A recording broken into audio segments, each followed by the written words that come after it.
All right, let's talk about this policy. And again, why was it done? What was the necessity? Were there some bad apples out there? Please explain.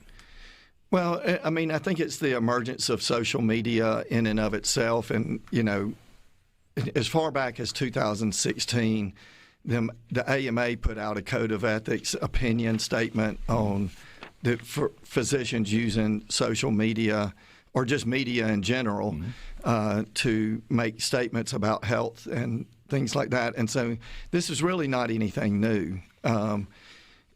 The timing of it now is obviously because COVID-19 has raised it to the forefront. On July the 29th, the Federation of State Medical Boards put out their statement. There have been other statements from specialty boards, where physicians get board certified. So the American Board of Internal Medicine, the American Board of Family Practice, the American Board of Pediatrics they've all put out statements that are very similar to these. And so the medical world is really pretty united on this. But it's a new policy. It is a policy that hasn't existed before. And the new policy basically says that if it's not ethical or professional responsibility of the people to practice medicine to share this, but if you could be suspended or completely revoked as far as your license is concerned. And I guess a lot of people outside the medical field are probably a little bit more worried about this than some of the doctors are. That's what it sounds like to us. Yes, it really does.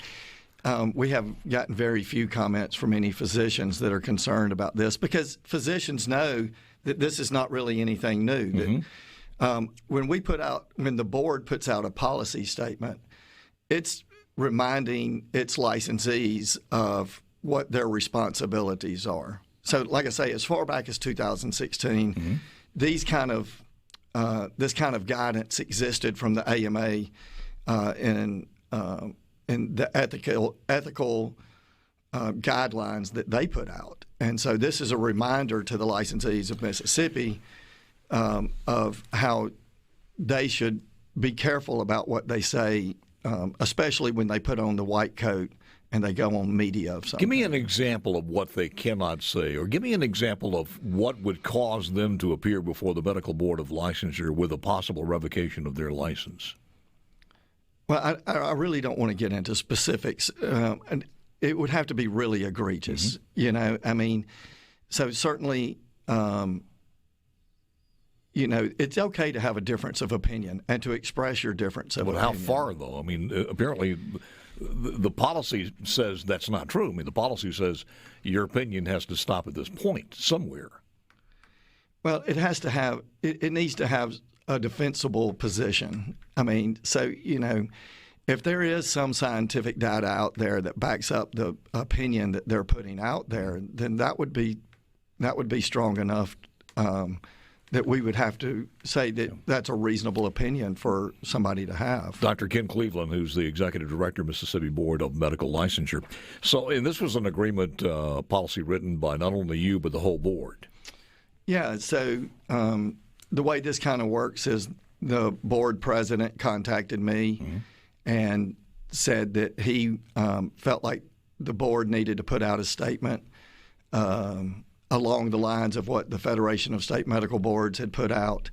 And so we worked on it internally, and then, everything the board does has to be in public. So we had a public board meeting where this was debated, and this was the final language that the board decided. This is a one-off. I can't. Can you think of anything else that's been like this before, as far as public information or restrictions or setting guidelines for opinions as far as fellow physicians?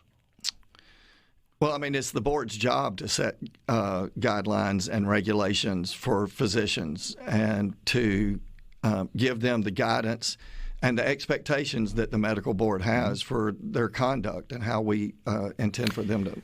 But you're not saying if a doctor, and we talked about this on the air, Dr. Cleveland, that if your doctor knows you, they've been handling you and the family forever, and they understand your allergies and your interaction with other medicines, they think maybe that vaccine would be something that may make you more vulnerable then they said, I don't think you ought to have that vaccine, or you should wait a while. Could their license be suspended or revoked? That would not be a situation where the medical board would get involved.